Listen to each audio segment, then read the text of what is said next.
Bedtime, Part 5.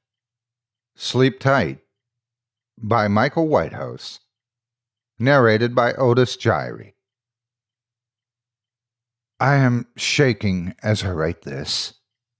I was released by the police less than 2 hours ago, and I'm compelled to record the events of the past day and night as quickly and as accurately as possible. In some ways, I want to forget, but I know that I cannot. I know that I should not. For my own sanity, I must divulge what has happened. It is far too important. Should I ever allow myself to be swayed by the mechanical, rational nature of the world once again, these words should serve to remind me that what is unseen is both mysterious and frightening. After Mary left, I knew that I had lost her forever, but rather than be consumed by depression and inaction, I was invigorated by one purpose, by one thought, by one idea that I knew I had to carry out. I had to destroy that thing, for I could not allow the chance that it may one day hurt my loved ones or desecrate the innocence of another child. I also knew that I faced death. But feeling that I had already lost everything, that was a small price to pay. It is said that revenge is a dish best served cold. But having waited my entire adult life to be rid of this thing, its memory and the shadow that it cast upon me, I met the proposition of killing this fiend, this corrupt and perverted force, with a smile on my face. That night it would be dead, even if I had to drag it to hell with me. Busying myself for the next few hours, I packed a bag and wrote a letter to Mary and my family, explaining what had happened and that they weren't to blame. I phoned my mother and father, and then my brother, just to hear their voices one last time, but I didn't let on that I thought I may never speak to them again. My mother's intuition led her to ask if everything was all right. I smiled and told her I loved her before reluctantly saying goodbye. At about 7 o'clock, I made my way out to the car. The sun had already set, and the street seemed eerily quiet, as if the scene of an unattended funeral. I sat in the driver's seat, leaving the door on the other side open, waiting for my most unwelcome passenger. By 9 o'clock, nothing out of the ordinary had occurred. The place remained deserted, and the cold night air flowing through the open door, it was beginning to bite. As I sat there, contemplation echoed through my mind. I ruminated on the nature of this cadaverous parasite. One question rose out of a sea of thoughts towering above all else, unmoving and continuous. Can you kill something which is already dead? I didn't know if this was a thing of the grave or some unworldly specter which could be considered alive in some way, but just as I was reevaluating my plan, there it was. It was subtle at first, but there was a small, almost indistinguishable shift in the suspension of the car.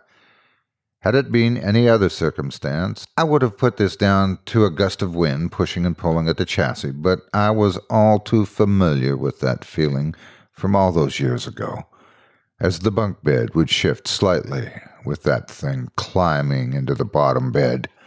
I knew its foul calling card. The air grew denser, as if contaminated by some nearby corpse. It was in the car with me, unseen, yes, but there nonetheless. As I heard the slightest of whispered breaths from the back seat, I leaned over and calmly closed the passenger door. I turned the key in the ignition, and as I pulled out into the street, I could have sworn I heard a quiet yet distinctly malicious snigger as of something mocking me. Did it know what I had planned for it? Our destination was not far, but the roaming hills through which our taken country road penetrated rose up and diminished with regularity, a stark reminder of the ominous isolation of night. Occasionally on the way I could hear someone from behind, but I refused to look for that thing in the dark. Patience. It would not be long before I would confront it. The irony hit me. I was worried about scaring off the same thing which had terrified and tortured me as a child. I had to be resilient, and so drove carefully and calmly through the countryside, swamped by darkness, hoping that my unearthly passenger would not suspect me. I arrived. The wheels of the car struggled and slid on the undergrowth as I headed off the narrow country road. The landscape had opened up, and as I looked at the broken and rotting trees around me, I felt that it was fitting to come to this bleak place in the cold night, to destroy that bleakest of things. The land suddenly came to an abrupt end. A cliff etched out from an old quarry, looking deep into the black waters of the lake below. The cliff edge was relatively flat and had, in fact, at one time, housed a road which had subsided into the lake decades earlier.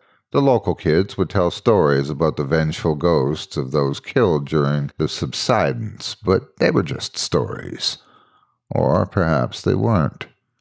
In the past, I would have disregarded such tales, but who would believe mine if I told it to them now? I switched the engine off and parked several meters away from the cliff edge, switching off any lights and composing myself for what would come. I sat in that car for what seemed a lifetime, the only company given to me by the occasional splash of water against the cliff below. I waited. This thing was smart, of that there was no doubt. It had toyed with me, relishing the pain and torment it had caused as only something of a coldly frozen intellect could. For this reason, I knew it would suspect me, and perhaps even flee if I brought the car too close to the cliff's edge. I had to wait for it to attack, let it feed, let it revel and gorge itself on me. Perhaps then it would not notice as I slowly plunged the car into that dark, icy water below. I was going to drown the bastard.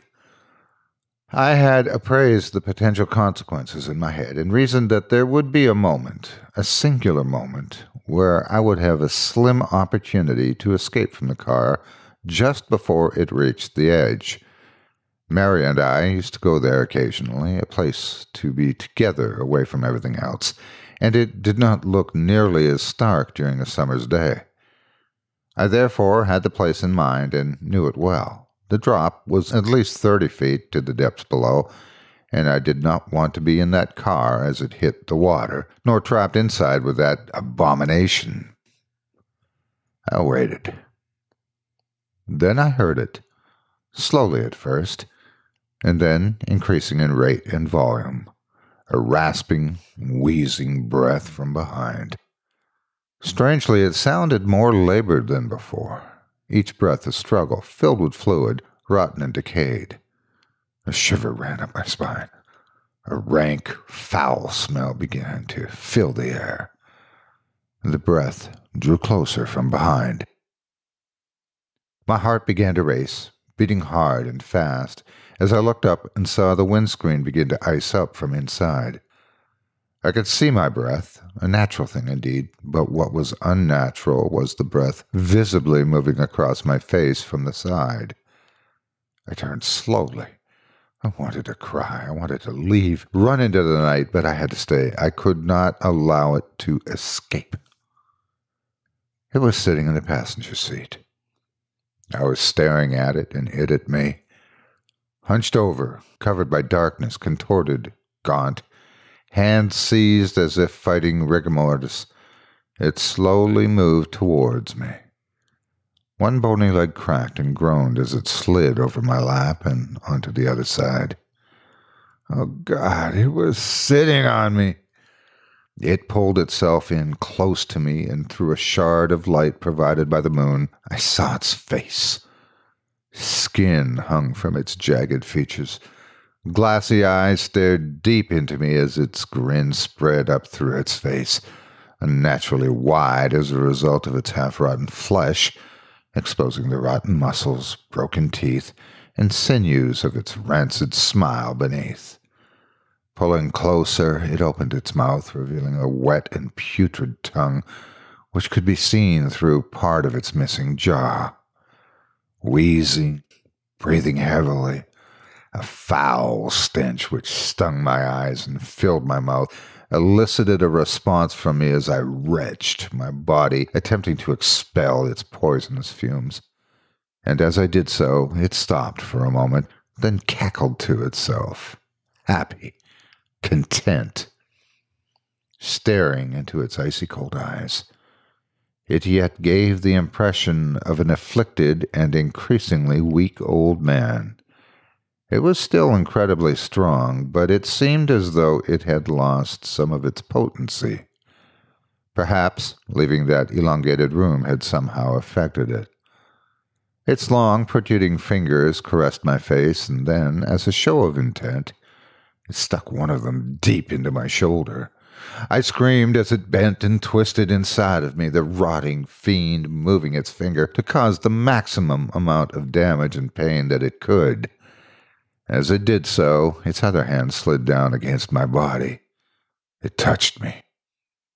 It was time. With my free arm, I turned on the ignition, and though my shoulder was still pinned to the seat, I managed to fight through the pain and put the car in gear and took off as fast as I could. The creature flailed and screamed. It attempted to climb over me into the back seat, but I held on with all my strength, and the thoughts of what it did to Mary enough to fuel my rage. We raced towards the edge of the cliff, and I eyed the driver's door frantically. As we neared our icy plunge, I screamed in anger at its festering, rancid face and pushed it off of me. It scrambled into the back seat for dear life as I scrambled for mine by unlocking the car door. It was too late.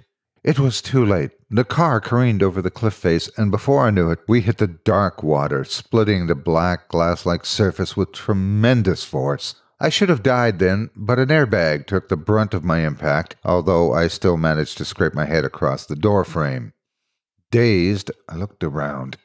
The sound that I heard coming from that thing was malformed, yet familiar. The squeal of some demonic child soon gave way to the anguish and rage of an ancient intelligence which knew it had faced almost certain death.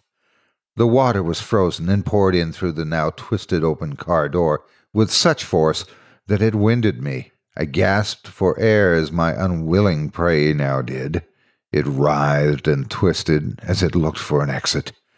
Spying the open door, it pulled itself through the water towards me. I curled up my fist and smashed it into that thing's face.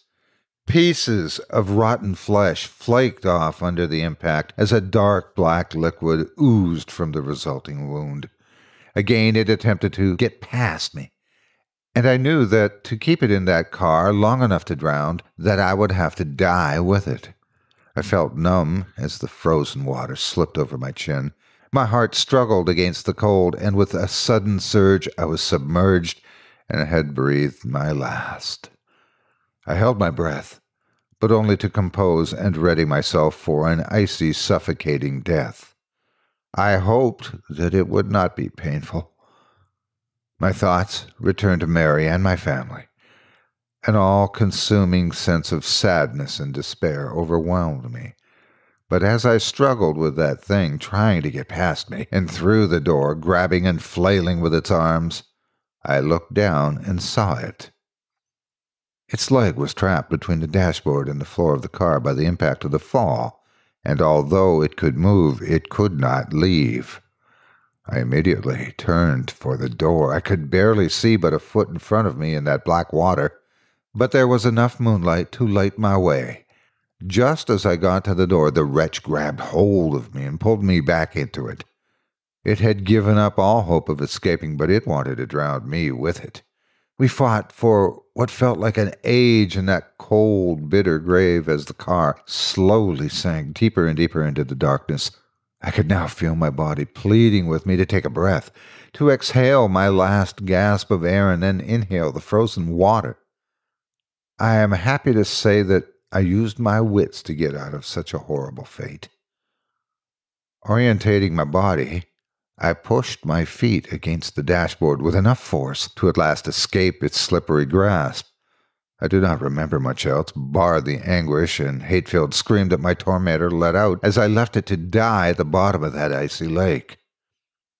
I found myself walking through the wilderness, cold, wet, but alive. The wound in my shoulder slowed me down, but I kept the bleeding at bay by applying pressure to it with my other hand. It took me 2 hours to walk home, and I'm amazed I didn't collapse from exhaustion or hypothermia. When I saw the familiar sight of the street that I lived on, I was filled with a sense of accomplishment, a sense of pride and triumph. I had beaten that thing, once and for all. That is, until I went inside my house and found a trail of large, wet footprints leading from the front door to my bed. Disbelief took me. Despair, so sharp and so overwhelming that I'm unable to convey it with mere words. It was lying in my bed waiting, a white sheet covering its emaciated body from sight. The human mind is a wonderful thing. Just as you believe your body has reached a level of exhaustion that it cannot recover from, that your emotions are so frayed that you feel you cannot continue, a thought springs as if miraculous from a weary mind. Let it rest for now. I quietly crept through the dark and picked up my wallet, which I had left on a small coffee table in the center of my living room. Leaving the door unlocked, I left to attend to a new plan and returned an hour later. With a moment's preparation, I slid into the spare room. There I lay in that unsullied bed, waiting. I was sure that this was the end game, that instead of toying with me, it would come for the kill. How it had escaped that watery grave I did not know, but I would be damned if it would escape again. I could only hope that it would sense me from the other room. I closed my eyes, pretending to be sound asleep. Time lumbered onwards, and although I fought it, exhaustion finally took me, sending me into a deep slumber. I woke with its hands around my neck. It coughed and sputtered on top of me, a rancid black liquid dripping on my face as it oozed from its facial wounds. I struggled, gasping for air and hoping that I had the strength in me to escape its grasp, but it was too strong, and my hands could not grip it with any sense of conviction, as it seemed to be dripping wet from its plunge into the lake. It may not have seemed rational at the time, but as my vision dimmed and the last light of consciousness extinguished within me, I did as so many animals do in their last moments. I played dead. Lying motionless, holding my breath, it shook me violently by the neck and then released me. I waited for my moment, my last chance to destroy this thing. Its labored breathing relaxed slightly and seemed to stare at me almost quizzically. I waited still for a shift of weight which might have let me throw it to the ground. Leaning down close to me, its wide, crumbling sneer puckered. Gathering its putrid saliva in its mouth and in what was left of its cheeks, it then showed utter contempt for the living and the dead. It spat its festering fluid onto my face, the remnants dripping down onto me through a hole in its jaw. I wanted to scream, to do anything to remove such a vile smear on my skin, but I dared move not. The time was not right. Leaning in closer, it prodded and scratched at the wound in my shoulder, the pain shearing through my body. With all of my resistance, I remained motionless. Then it slowly and patiently slid 2 of its long, distended fingers into my mouth. The taste was overwhelming, rancid, rotten, dead. The arthritic clicking of its knuckles shook my resolve. As it arched its back in glee, it suddenly pushed its fingers deep down into my throat. I gagged, an instinctive reaction. Instead of being shocked, a garbled laugh emanated through its broken teeth as it thrust its fingers deeper into my mouth. I felt its cold, hard flesh scraping against the inside of my throat, pleading without words for it to stop. In our darkest of moments, we sometimes find our true strength. I rolled to my side, using its weight against it, and finally managed to break free. I fell onto the floor, its long reach grasping at my feet. I kicked and screamed, and at last was free. It stared at me only for a moment, rising up on top of the bed, its brittle bones cracking under its own force. It now towered, tall and gaunt, ready to pounce. Since I was a child, I had been a victim. It had terrorized me, taken my innocence, attacked Mary, and broken my life. I would not stand for it any more. Sometimes the most dangerous prey is the one who can outthink you, the one that lulls you into a false sense of dominance or superiority, the one who has conquered any fear of you with a sense of anger and betrayal. It had fallen into my trap, one conceived by logic, reason, and an understanding of the world through the eyes of a scientific mind. Fire cleanses all. As it groaned, shrieked, cracked, and contorted, readying itself to pounce, in one swift motion I removed a blanket from the floor, revealing a bucket filled with gasoline which I had bought in that short time of preparation. I threw it as hard as I could, the liquid splashing all over that horror and the bed. It grinned at me, mocking my very existence, making light of my pain and the agony it had caused. From my pocket, I pulled out a lighter, lit it, and threw it onto that wretched thing. It writhed and screamed in agony, parts of its flesh crumbling away, searing into nothing in front of my very eyes. I almost felt sorry for it. Let it burn. The fire got out of hand. Thankfully, a neighbor heard the screams and saw the smoke, calling the fire brigade. I remember nothing of how I escaped. I spent several hours in hospital being treated for light smoke inhalation and painful burns to my hands. It still hurts as I type, but as with many superficial wounds, they will heal. Perhaps there will be a few scars, but I can live with that. The police arrested me shortly afterwards, believing me a murderer. They suspected that I killed someone in that fire and find it entirely suspicious that I have a deep wound in my shoulder and scratches over my body. I've been told not to stray far in case they wish to ask me further questions, but they can ask away. I doubt they'll believe my answers. They found no remains nor any evidence that someone else was there, bar a strange outline of a figure etched deep into the bed and wall. It looked as though whatever had been there attempted an escape, but I do not think it accomplished this. A weight has now been lifted from my shoulders, one which I now realize was always there, since I was a child, in fact. I believe that thing had an effect on me even from distance, and now that it has gone, I feel whole again. I'm devastated that I lost Mary, and my house can be written off, as I probably will be charged with arson after they realize I started the fire, which means I can kiss goodbye to any insurance claim. My hands ache, as does my shoulder, but my spirit does not. I am writing this from a hotel room. It's small and unassuming, but it will suit my purpose. Tonight, I intend to sleep and dream, as I did as a child before that wretch invaded my life. I believe that it was my rationality which saved me, my logical thought, which allowed me to destroy such an evil. But I will never escape the conclusion that there is much more to life beyond the veil, out there in the darkness. It's a world I've seen and do not care to revisit, but tonight I will rest, and tomorrow I will build my life again with the confidence that my unwelcome guest is gone forever. I can feel it. I know it.